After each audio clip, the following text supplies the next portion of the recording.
All right, we are recording this session. I will share with you again, just as a reminder, that next week, a week from Thursday, you will have your next trauma exam. So you're going to want to study for that. I'm hoping to get your review guide finished for it today and sent out so that you can prepare. I will also on Tuesday of next week, we will do some review on the material that'll be over the exam, and it'll be very similar questions to what you saw before. And so we'll take some time to break those questions down. Bella, pardon? I am going to, just so that we can get caught up, I'm going to record that as a lecture, just a standalone to finish it out. Yeah. All right. Finish spinal trauma. She asked about finish up. Abdominal trauma will be the same thing. So you'll have some very small recordings that you'll get as far as that goes, and all that material will be on your exam. And anything that I didn't cover in the lab will obviously be covered in the readings, because I can't cover everything as far as lectures, as far as what I want you to know. That's why I give you a study guide to be able to focus on. All right, good questions. Anybody else?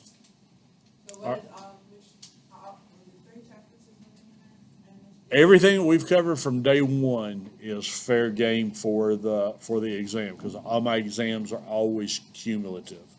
So again, don't wait till you get the study guide to start studying, because there is still going to be a lot of material on the exam. Use the study guide, because I will pull some topics from that particular study guide to include in on this exam as well. But I'll let you know if I'm reusing an objective from the previous study guide. It'll be on the new one also. All right. So let's move into orthopedic trauma. Okay. So as we're looking here, let's work with me. So here's the thing to keep in mind: as we get older, obviously our bones become more dense, they become more brittle, and again, as we get older, we begin to lose some of the calcium within the bones that places us at a greater risk for fractures. This is especially true for Caucasian and Asian women. They seem to lose more calcium at a faster rate than does any other culture. And so those are some of the things that you want to kind of keep in mind. The other thing that you want to keep in mind, as far as the opposite end of the extreme, is that of babies and very young children. Now, babies and pediatrics, particularly kids that are younger than the age of 6, are really, really flexible, because most of their muscular system is made up of cartilage. And so, I jokingly like to say that babies will bounce, okay? A baby, especially if you are ever watching somebody, a young child learning to walk, they'll get up on their all on their hands and their knees, and then they'll raise themselves up and maybe take a few steps and then fall down and just laugh about it. For us, and it only gets worse as you get older, if we were to fall down, we might injure something pretty severe as these. And so again, kids are able to absorb a lot of energy. But now here's the caveat to that, is that if you have a fracture in a pediatric patient, understand that child has had a tremendous amount of energy applied to his or her body. So don't just be concerned about the fracture itself, but also about the underlying structures, especially if we're talking about rib fractures, okay? Because again, most of the ribs prior to the age of 6 are going to be composed of cartilage. And so they're going to bend, they're going to give. And so if we get a fracture there, That tells us we've got a lot of force that has taken place. And as a result of that, now we're going to run the potential of having internal injuries. So along that same line, as far as in our assessment of these patients, what would be some things that you would look for on your assessment that would indicate the potential for internal injuries accompanied by a fracture of a pediatric patient?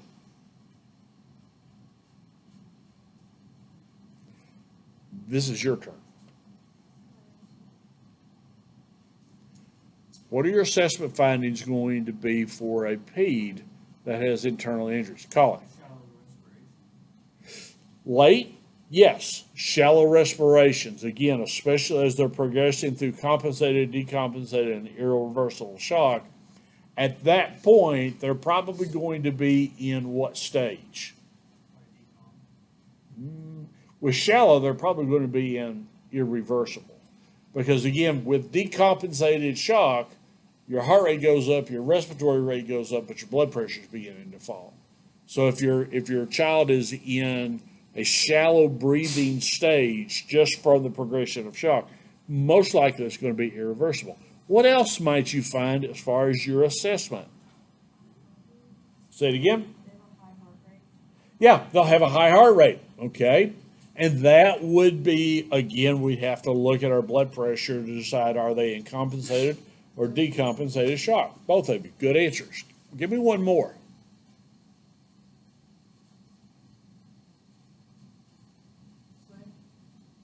Why sweating?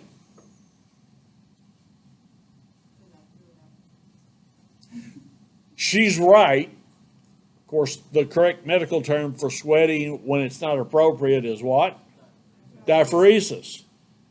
So why would diaphoresis be an indicator of an unstable hemodynamic status for your patient?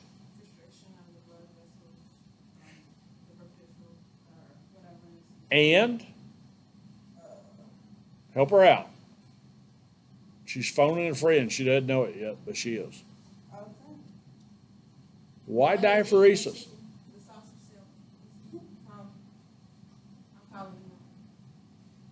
Why diaphoresis?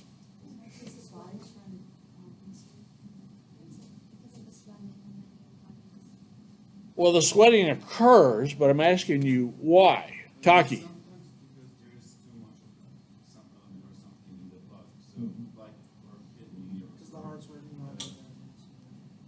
So, not in this situation. Now, obviously, if you've got a patient that has some type of edema going on, sometimes the skin will weep and you'll get fluid out. But now you're getting closer to it. What did you just say, Devin? Why is the heart working harder? What is happening from a nervous perspective? Sympathetic nervous system has kicked in, okay? And again, in shock, when the sympathetic nervous kicks in, the body reacts by what? Diaphoresis is one of them. An increased heart rate is another one. What happens to the vasculature? It constricts. What happens to the blood? And how do we know when that has happened? There's two things that will help us to know when shunning has happened from the skin. Say it again. Okay, three things. Capri fill would be one of them. You got to say it loud. I can't hear today. Skin. That's better. Thank you. Skin color would be what? Skin color. Now who can't hear? Skin color would be what? Pale. Okay. What else would you see? The third thing, actually, it's a vital sign that you get, but it won't show anything. Your pulses will still be there. What about your SpO2? Yeah, and your SpO2 would show what?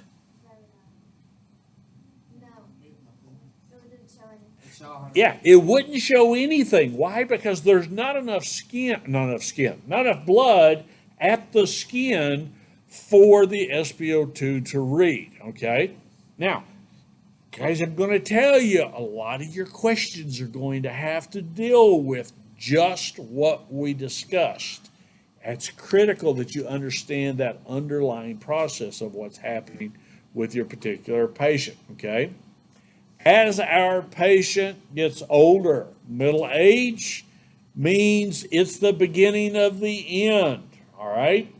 And so patients begin to lose minerals, in particular calcium and magnesium, out of the bones, and that causes them to now begin to become more and more weak.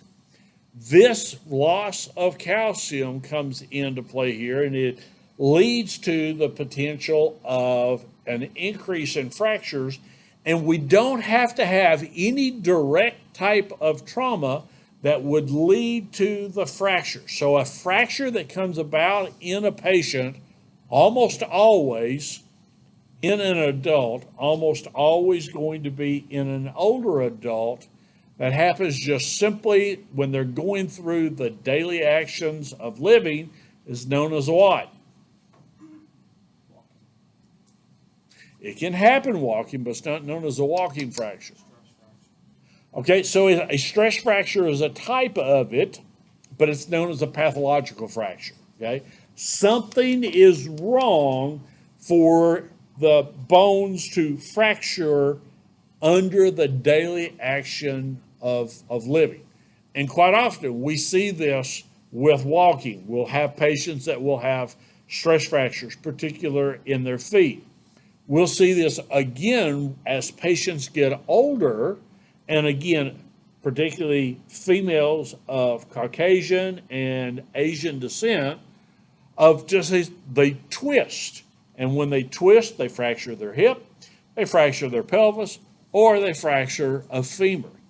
The other thing that comes into play here is that the ribs, or the cartilage of the ribs, now becomes very, very tough. What is the purpose of the cartilage that we have, in particular, that connects our ribs to our sternum as well as to our spinal column? Why is it there? During what? If it becomes calcified, and that's exactly what happens, is that the cartilage becomes calcified, which means it becomes less flexible, and it can actually become solid. Now what happens to our patient's ability to breathe? And we would see that how? Somebody other than Colin. How would we know when our patient is having difficulty breathing from calcification of cartilage? Tidal volume. Our tidal volume in those patients is going to be much smaller on a chronic basis. And again, so what does this have to do with the price of eggs? Well, also remember, in trauma, not only your heart rate goes up, but your respiratory rate goes up as well. So you may still have your patient breathing really, really fast, Danny, but they can't get an adequate tidal volume, which would cause them to become what, Landon? Acidotic. And how are you going to know when your patient becomes acidotic? You're going to watch your end tidal. Okay, you're going to watch your end tidal. Now, end tidal, SpO2, two good tools to measure two entirely different things. It's also going to give you additional information to have a good, strong overview of exactly what's going on with your patient. The other thing that now begins to happen, it sucks getting old, guys. Trust me, I know. Okay? Whatever you do, don't get old, Danny. All right? Just stave it off forever. But now the disc in between the vertebra begin to dehydrate. Now what happens when we have dry disc between the vertebra of the spinal column? They what?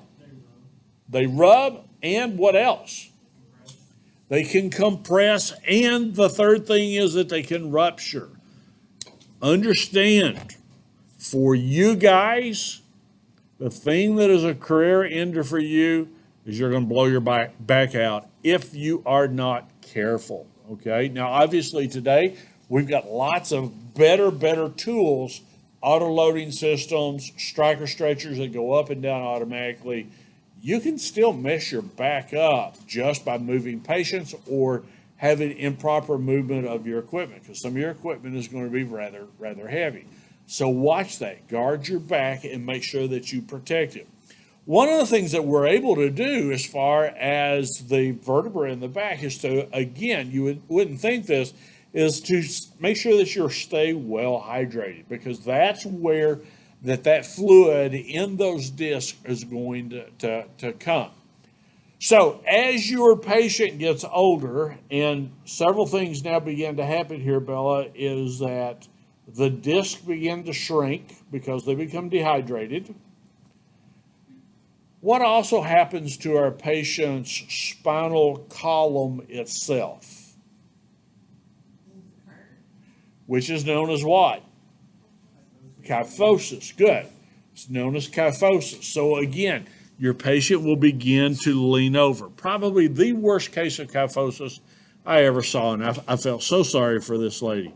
She was almost at a 90-degree angle and doing grocery shopping in a store. I admired her so much, because if it had been me, I'd just given up and quit. And again, when you're dealing with patients like this, whatever you do, don't force them to mold to your stretcher. Make sure that you mold your stretcher to fit them. The other thing that begins to happen, even if you don't have kyphosis, is literally, as humans, we begin to shrink. Remember, the discs help us to have some of our height. As they dehydrate, that goes down, and then we begin to get crumbling of the spinal column itself. That also leads to a decrease in height. So it's not unusual for patients from their 20s up into their 70s, 80s, or 90s to lose as much as 2 inches in height over that period of time. The danger is the more height you lose, the greater the risk of what?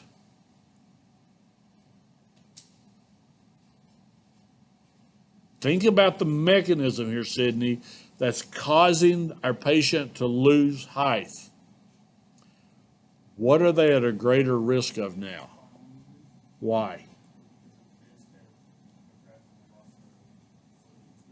So that's one thing. Spinal injuries because of dehydrated discs that basically are no longer functioning. What else could happen? Say it again.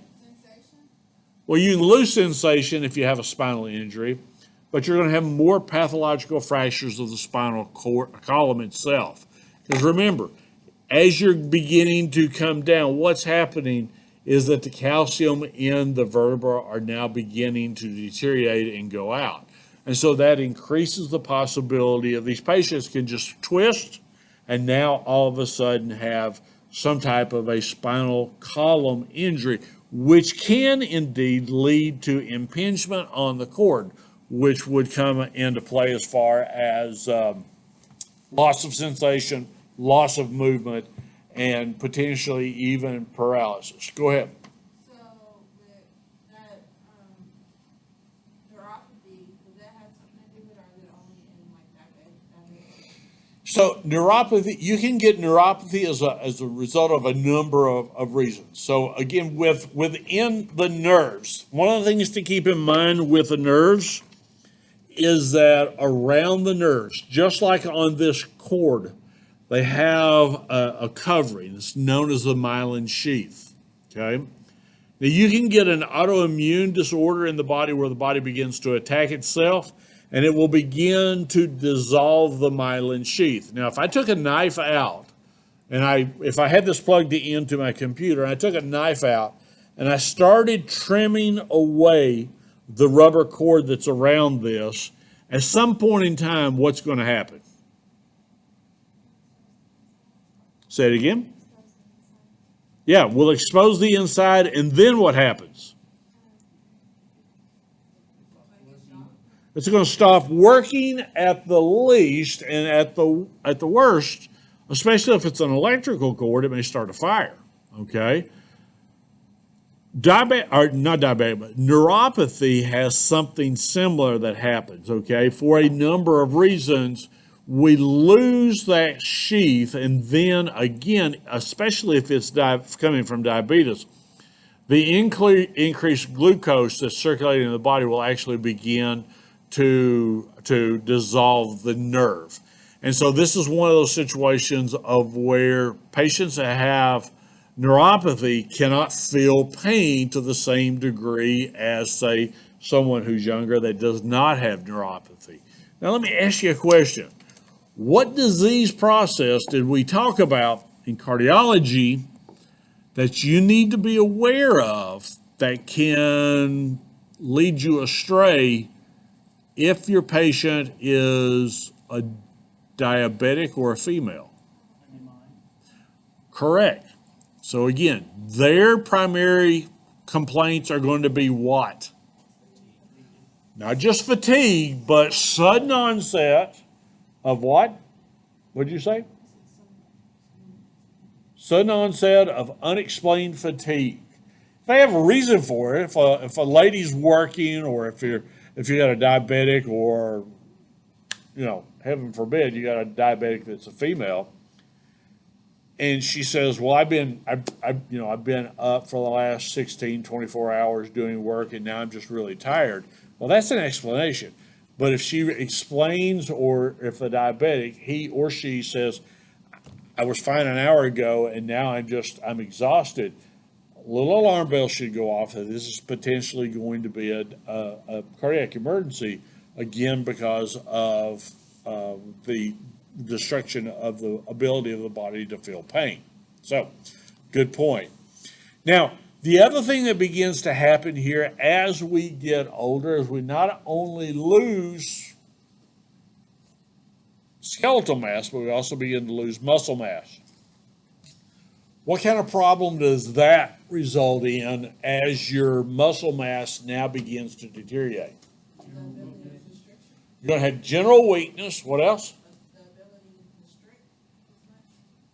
Now, constriction, you're talking more so about vasculature than we are muscle, okay? Now, as you get older, along that same line, yes, because remember the arterial, the tunica media of the artery is a muscle itself.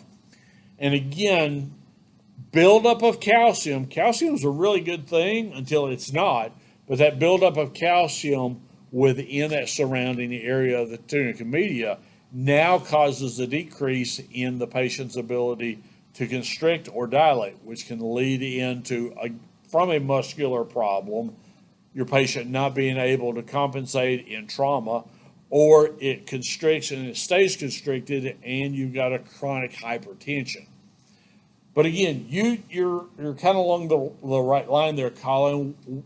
With muscular weakness, what does that potentially lead to for our patients? So we have an inability to move, which leads to other types of problems. Obviously, if your patient is immobile, now we're going to be more concerned about the development of blood clots. So that would be one thing. What would be another thing solely from the area of trauma? Say it again. How? Yes. So again, remember, we have muscles that surround the bones. So if we have a patient that has a fall, now we run the risk of having more serious trauma. And along that same line, Miriam, we're also going to increase the chances of patients falling, because now, remember, it's your muscles that help you to maintain your balance, all right? When you lose a critical mass of muscle, now your patients are going to have an increased incidence of falling. This is one of the things that you gotta do, guys, whenever you're going into a patient's home, even if it's for just to transfer the patient for a doctor's visit. When you see a trip hazard, very politely, very nicely point that out to the patient, okay? And especially if the patient is older, I can almost guarantee you, Isabella, they're going to listen to you, because patients in their 70s, 80s, and beyond, their greatest fear is falling, breaking their hip, and now having to go to a nursing home for potentially the rest of their life. So watch for those, and let's do some education in there. What's the two primary causes of falls in the elderly?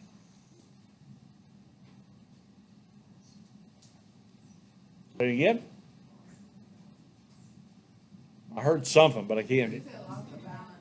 Loss of balance, but what causes loss of balance? Often mental status, dementia. It can cause it, but that's not common, okay?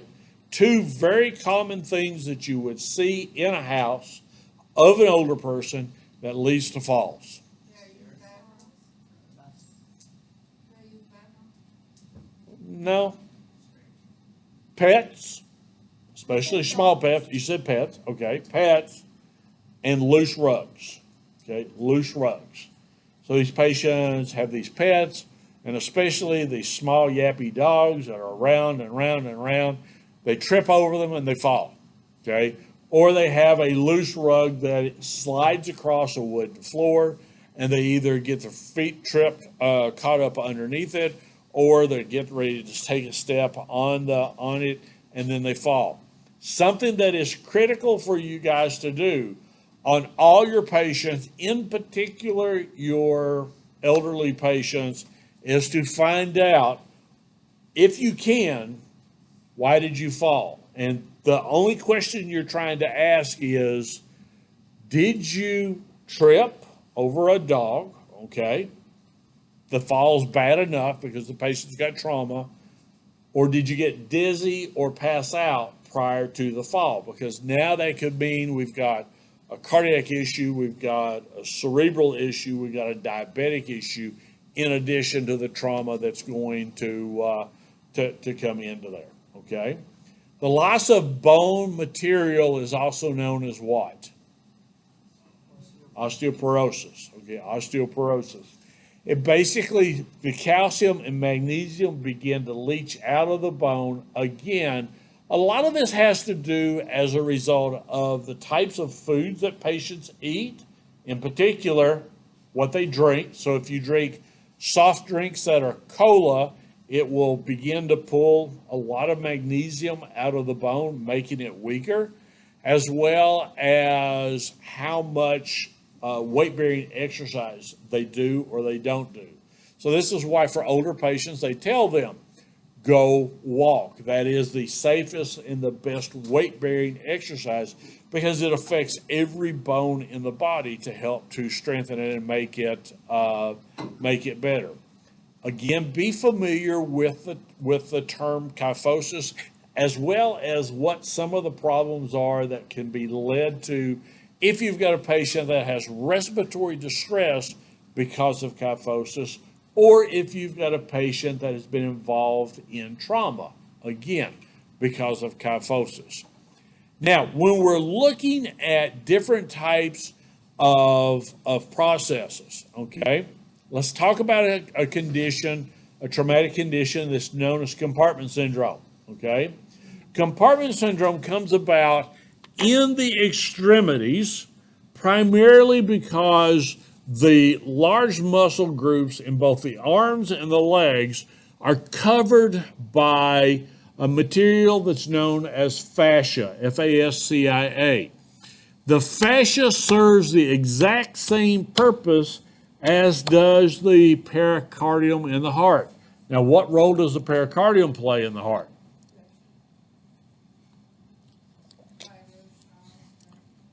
So it is very strong. It protects, you're exactly right, and that's exactly what the fascia is designed to do. It helps to protect the muscle. Now here's the downside. There's always two sides to this coin. The pericardium does not do what? It doesn't stretch, right? Okay, neither does the fascia. So let's say that you've got a patient that is out walking and they have an injury. okay? A simple injury, Danny, they just simply fall. You would think, okay, no big deal. But again, if you've got a patient that falls and you have a fall enough that you're going to begin seeing bruising in that extremity, what two processes are taking place right now that lead to, okay, so that lead to the swelling? Say it again. Not so much a histamine response. Inflammation. So we get inflammation. Remember, anytime that we get inflammation, we're going to have lots and lots of fluid that's going to accumulate in the area. We also have what else? Remember, you're already seeing a bruise occur. Now, the patient is bleeding internally. Now, they don't have to be bleeding a whole lot, but understand that if it is in the right place and at the right time, now what happens is that inflammation, the fluid from the inflammatory process gets there and begins to put pressure inside the muscle from the inside out. Bleeding also begins to occur, causing the exact same thing, causing pressure from the inside out. Remember, the outside of the muscle is now covered with fascia that is designed to protect it, but fascia is like a very thin piece of leather. It does not stretch, okay? And so what happens now is that we begin to get everything that is compressed within that muscle. When that compression process occurs on the cells, Devin, then that is where histamine is released. What is the byproduct of a histamine release? As a result of what? Why does the blood pressure lower? Because it's what? But why? Again, you're telling me what's happening, and you're right, but I want to know why. Colin? Chomp, chomp, chomp. That's one thing. So we get vascular permeability, and we begin to get fluid that leaks out of the vessels. And that fluid is primarily made up of what? Plasma. Now, remember, Martina, we already have inflammation, fluid. We already have bleeding, fluid. And now we've got this massive histamine release that occurs. And guess what else we have now more? Fluid in the way of plasma. So we're taking and making a bad situation worse. The vessels are also dilating, which leads to what as far as perfusion? Not necessarily a blockage, but definitely decreased perfusion. The blockage comes about as a result. Imagine that this open area here is the artery. Here's your muscle. And Danny, the muscle's being compressed and being compressed and being compressed. And look at what it's doing to the artery, okay? And it's closing that artery off. There's no vasoconstriction occurring. Actually, we have vasodilation because why? We got a bunch of histamine that's been released in here, okay? And so as this begins to occur, what happens to distal circulation in a compartment syndrome? How do you know? You would see what, though? What about color? It's going to be pale, okay? What else are you going to not have?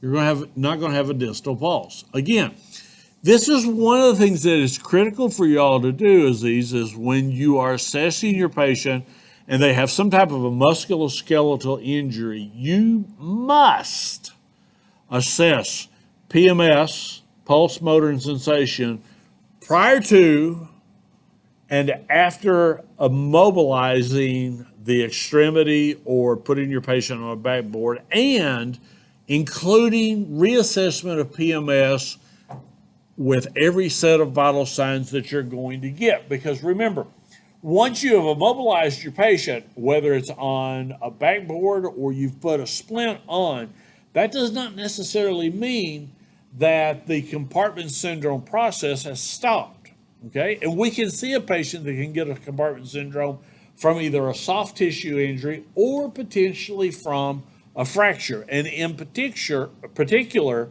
a fracture of the long bone, okay? A fracture of the femur. We can see compartment syndrome begin to develop really, really quickly, all right? So my question is going to be, what are you going to do about it? Rapid transport is definitely going to be one of your concerns for this particular patient, okay? Why? Why can this turn into a potential for a life-threatening event for your patient from a simple fall? Say it again. They're probably not losing as much volume as if it were, say, like an open wound with an arterial laceration. And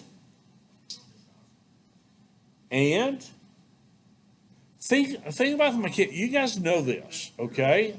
Somebody's had way too much candy. Think about the mechanics of what is happening at the cellular level.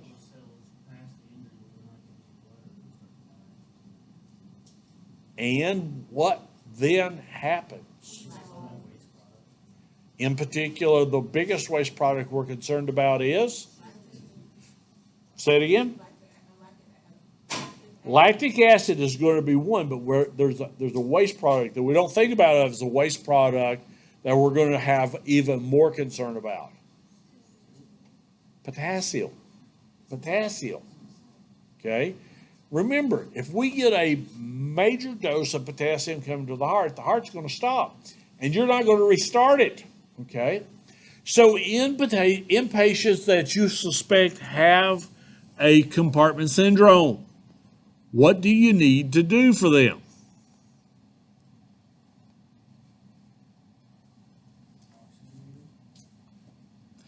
Definitely oxygenate them. Okay, so we're going to have, we want to oxygenate patients, any patients that we suspect that is going to be unstable in trauma. Again? That's a surgical issue. So unless you've got MD/surgeon after your name, you're probably not going to be cutting on this patient. Why would we not want to wrap it up? Yeah, we're only making the compression worse. So again, with these types of injuries, and this is why we need to kind of steer away from wrapping joints in elastic bandages until the swelling goes down, because we can inadvertently cause compartment syndrome by putting that compression in that particular area. Now, again, remember, when we've got compression, let's say that we've got compression syndrome right here in this part of the arm, all right?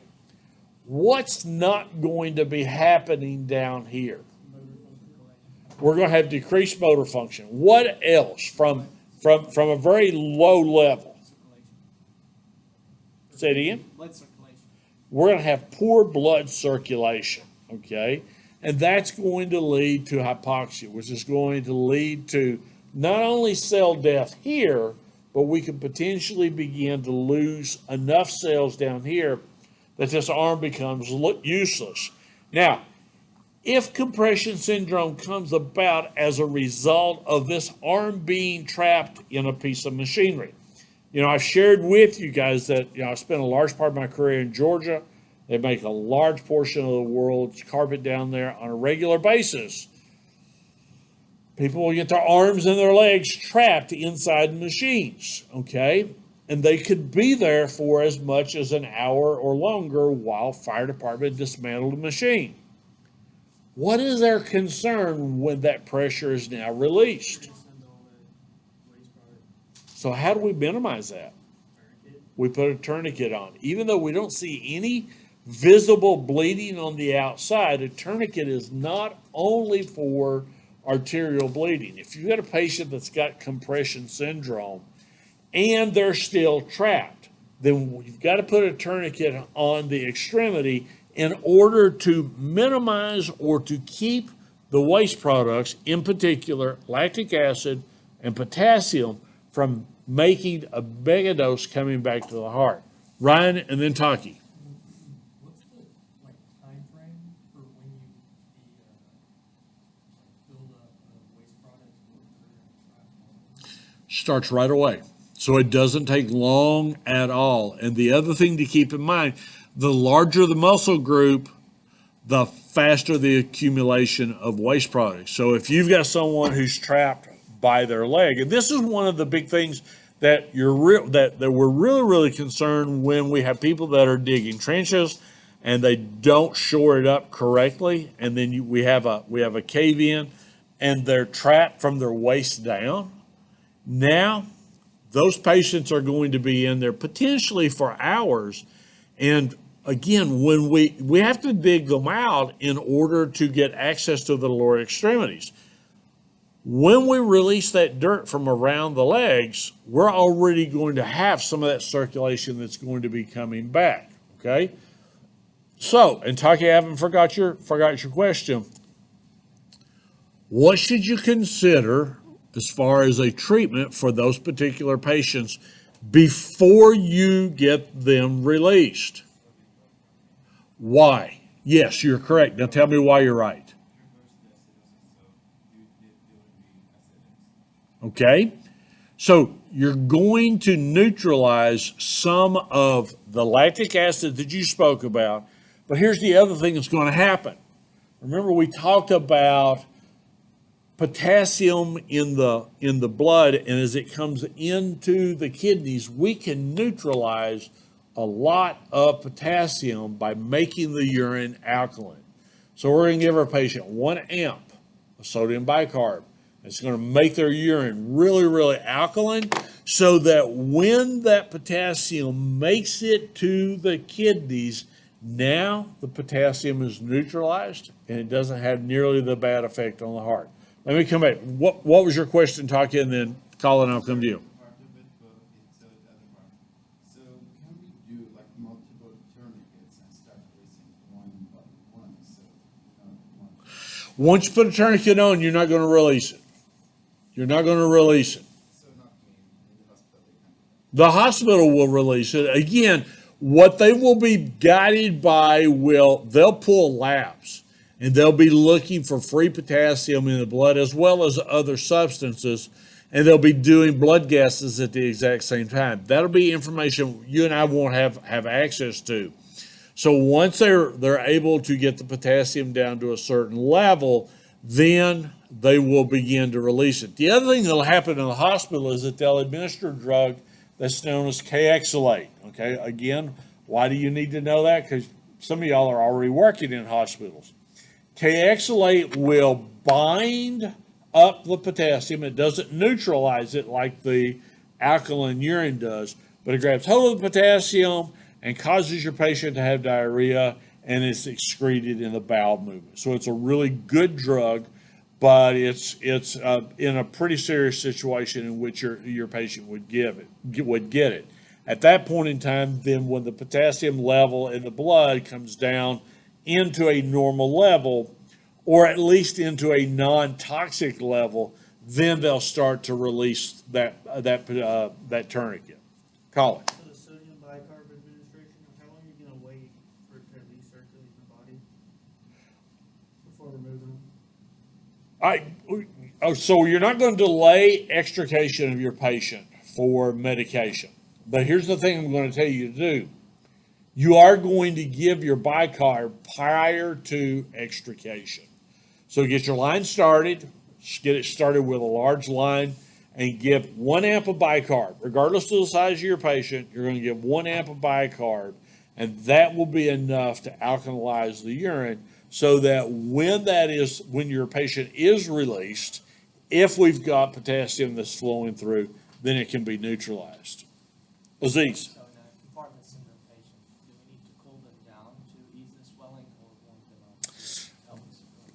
So Aziz is asking a good question. Do we want to cool our patient down?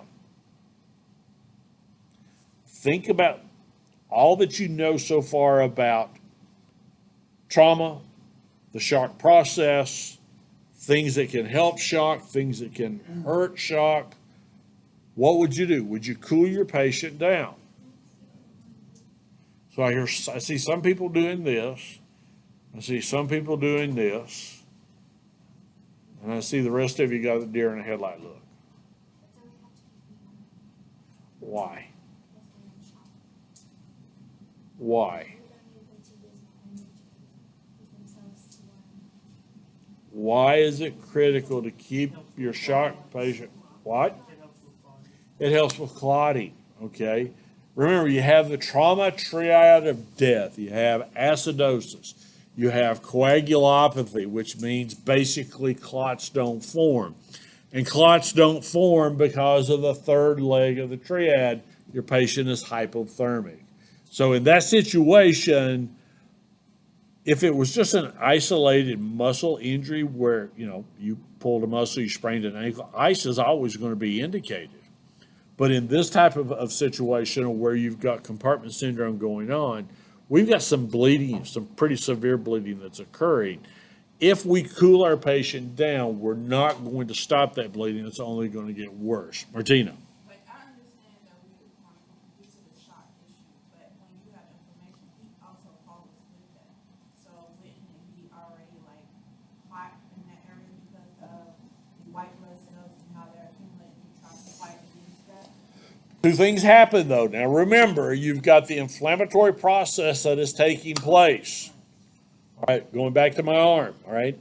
And in essence, what we have occurs is an internal tourniquet.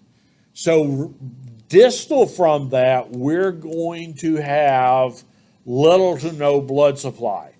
Red blood cells carry what two important things amongst others? Oxygen and? I still didn't hear it. Heat. Oxygen and heat. If we occlude and we don't have red blood cells going through here, we're not going to have oxygen, we're not going to have heat. So if we've got any blood that is bleeding that's going on in here, then that's going to get worse. Now, obviously, most of the bleeding is going to be occluded off because remember I said we've got an internal tourniquet that's going on within this particular area here. But the big thing we want to do in these patients is that we got to keep them warm because, again, we're really, really concerned about other unidentified bleeding that may be going on, and we want that to clot off. Now, remind me, in severe trauma, what's your target blood pressure? Systolic blood pressure, Sydney? That's the low end. What's your high end? So anywhere from 90 to 100, okay? 90 to 100 is what you're looking for, okay? And again, why do we want it not to be higher than 100?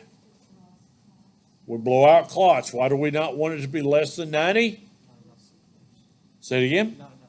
Not enough perfusion, in particular the perfusion, brain, heart, and the kidneys that's going on. Another sign and symptom that you're going to see with compartment syndrome is exaggerated response to sensation. So Miriam, if you touch the patient's arm, they're going to react like 1,000 daggers are going through their arm, okay? And that pain that they're going to have is going to be a burning sensation. So it's going to be a big, big issue. And that's going to be one of your hallmark signs that you're going to see with your patient with compartment syndrome, that that's going to occur. It's just going to feel like that someone has put in some type of a poker, of a hot poker that's been heated up into a fireplace into their arms. You may still feel a distal pulse, but as the inflammatory process and the swelling continues, then that will become weaker and weaker and weaker until it goes away. It's not going to come into play there. Your best treatment is going to be, again, number one, getting your line started. Number two, keeping your patient oxygenated and warm. Number three, get a tourniquet on the extremity as soon as you can. And then number 4, rapid transport to the hospital, because this is truly going to be a surgical issue. What's going to happen is that they will go in and do what's called a fasciotomy. Literally, it's kind of like an escharotomy and we'll talk about burns, but what is an escharotomy? Why does a patient get an escharotomy? Where you have bigger skin. What kind of skin?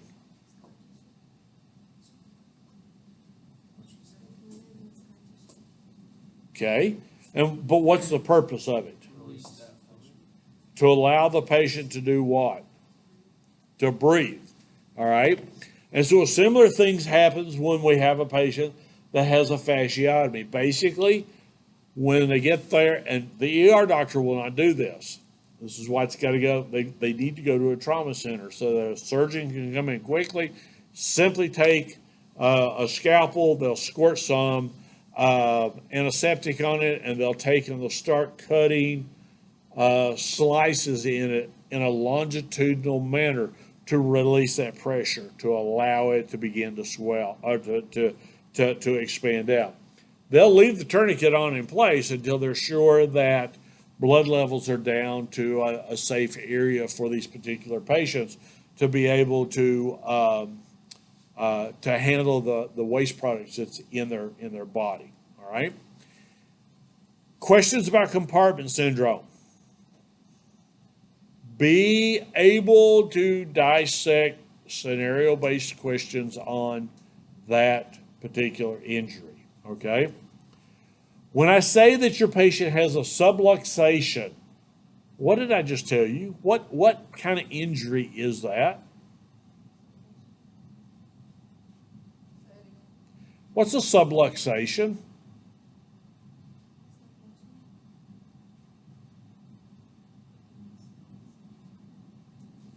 Say it again. Having a terrible time hearing.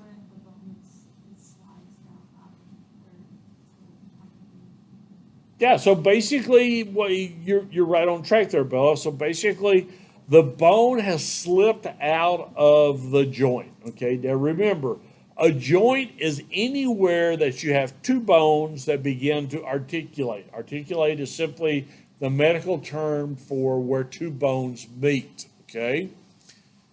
You have joints in your head. Did you know that? Where are the joints in your head? Yeah, what's that called? Suture lines. Suture lines, okay? And that's where the fontanelles, when you were a teeny tiny little baby, some of you not too long ago, now it fuses, and now those are still considered joints because those are joints that are fused together, okay? So again, anywhere that you have two bones articulate or meet, that's a joint. Now, typically what happens here is that ligaments hold the bones together. Now, the ligaments themselves don't have to be torn, but they can be stretched out of place, leading to a subluxation or a dislocation of your patient. Now, here's a problem with a subluxation or a dislocation, is that, remember, everywhere that you've got a joint, you have nerves, you have arteries, and you have veins that are running right along in that particular area. So when you have the joint become displaced, there's two things that can happen. Number one, as part of that displacement, now we can have impingement on either the vasculature or the nervous pathways. Neither one of those are very good. If we have that change and we have that impingement, in particular on one or both of those, how is your patient going to present? This is, it's going to be very uncomfortable. This is EMC 110 stuff. What's the signs and symptoms of a dislocation? So you have decreased movement, or it's immobile. You can't move it. Aziz? You could potentially see deformity. Correct. What else? loss of sensation. Okay, so those are going to be the three things that we're going to be looking at here. Okay, decreased or no mobility whatsoever, deformity, potentially, because you can still have a dislocation and have no deformity, and then we're going to have a loss of sensation. Why edema? Due to the fact of the dislocation of it might be damaged or, where the white blood cells are trying to fill it back, fill itself back. So, what two parts of the joint are most likely to be damaged that would result in the edema that Martina's talking about? They can bleed, but now that's not going to be the same as inflammation. Is it the neck of the nerve? Nope. Think about your anatomy, okay? Everybody's gone through an anatomy course here. Say it again. The ligaments and the muscles, okay? And remember, I said they don't have to be torn. All they have to do is be stretched. That's still trauma. That's still trauma. And the body recognizes that as such. Again, that stretching still has to be repaired. And repair does not take place without inflammation, and inflammation doesn't take place without additional edema coming into there. So now when we're looking at this, a dislocation, as you can see here, is a really serious type of injury. Now my question is going to be for you, if you are faced with this, Bella, can you realign a dislocation? Bella says no. Does anybody else have an opposing view? Muna?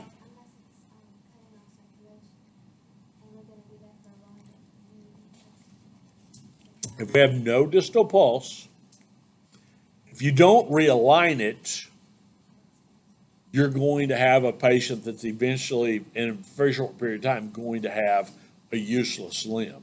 Even in compartment syndrome, we're still going to have some circulation that's going to get through. As you can see with the x-ray up in here, in particular, if your vasculature is right in this particular area here, you're not going to have any circulation whatsoever. So the question is going to be, what do you do as far as realignment of this particular injury? So your process would be, first of all, be compassionate and give your patient some feel-good medicine, whatever it is that you carry, whether you start with the very basics of like morphine, or you're going to go up to, say, like ketamine. That would be a good one. Ketamine I like again because it has less of a negative impact on the hemodynamic status.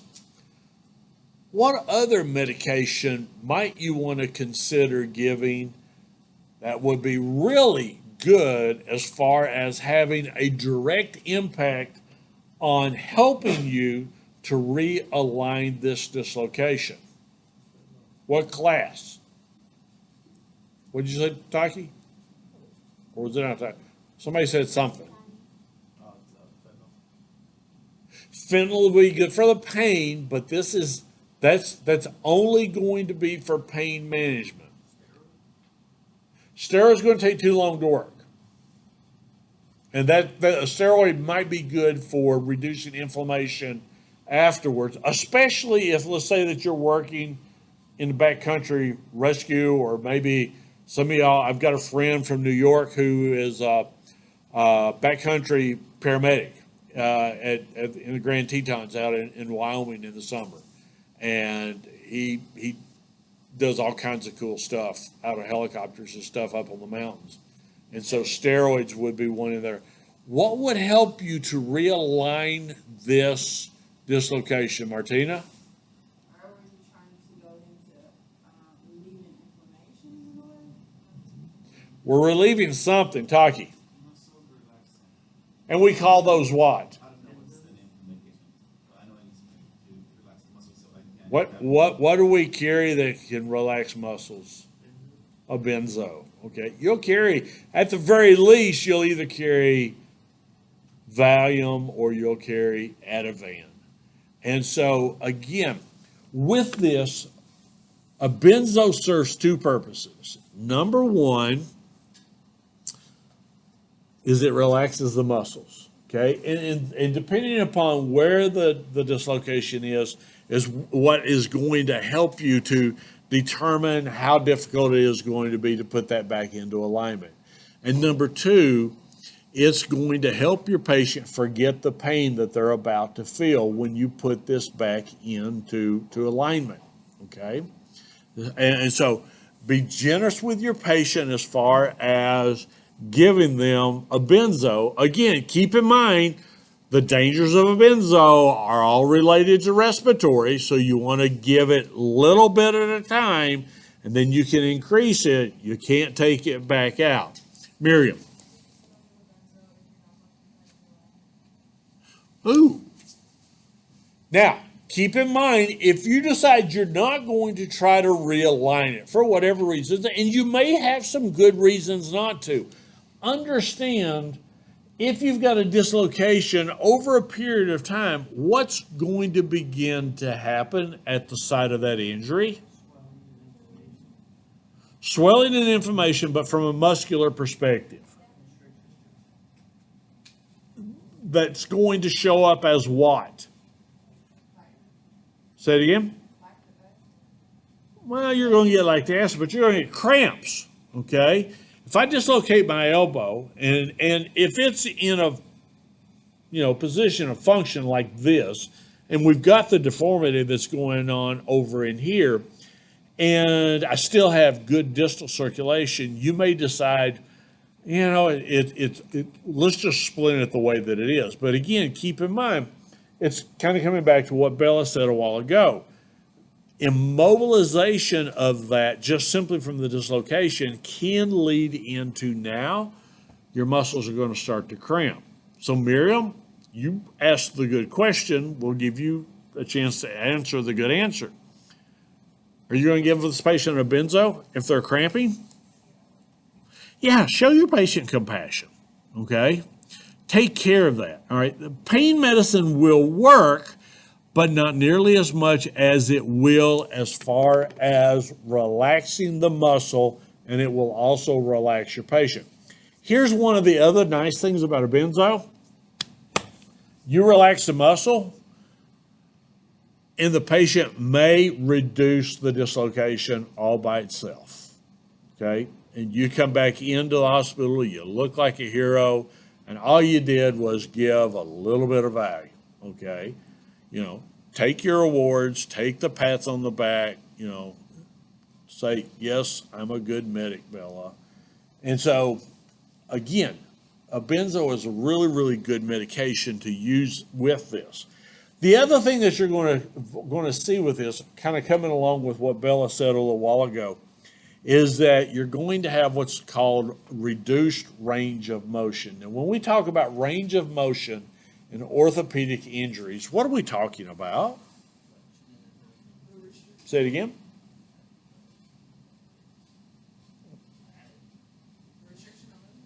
Restriction of movement. Okay, so for example, this would be normal range of motion. Even for me, that's pretty good for an old guy. Okay. If you've got a patient that's got a dislocated shoulder, their range of motion may go that far and no farther. And it's not because it's hurting, although that it is, but literally it comes back to, again, what you said a while ago, which is critical, is that it's not going to go because the joint is not functioning correctly. So how do we reduce a fracture? Or we don't reduce fractures. We reduce dislocations. Basically, here's your criteria. If you have absence pulse, if you have pallor, okay, showing distal to the injury, regardless of what the pulse is. Pallor is what? What does pallor look like? Grayness. Sometimes kind of like a grayish white color like you would see in gray clay. maybe a little bit lighter than what your pants are, Martina, then you have one chance to go in and to reduce it. Again, you're a paramedic. You have all kinds of nice little medicines in your bag.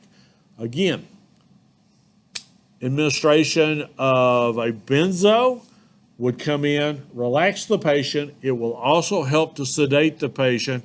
And then what you're going to do is you're going to pull longitudinally, okay, following the direction of the way that the extremity is headed, and you're going to try to allow that to pop back in.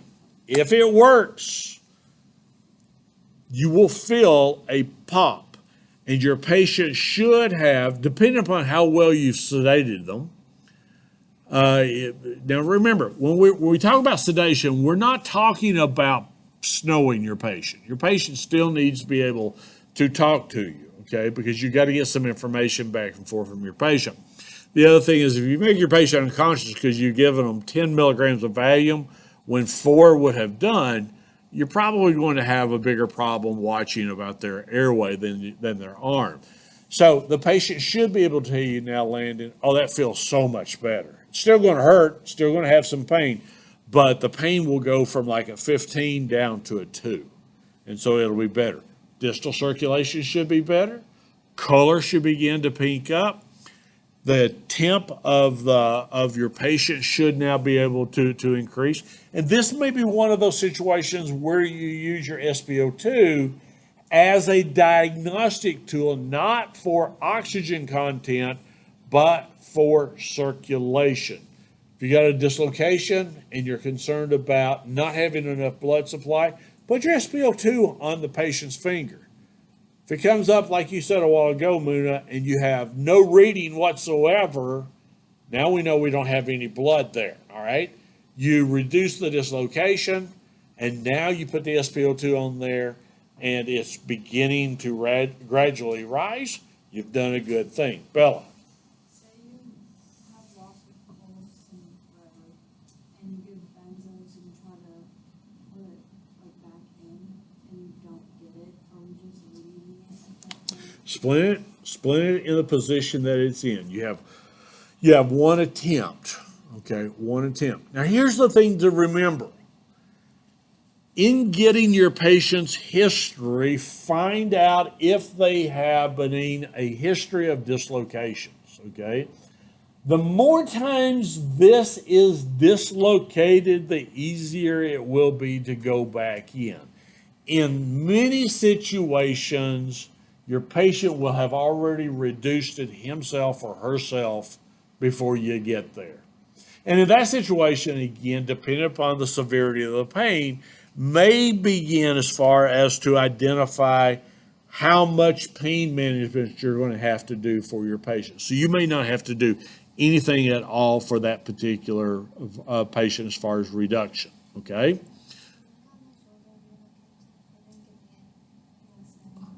They didn't give you anything? I'd find a new hospital. Well, now, again, here's the thing to remember.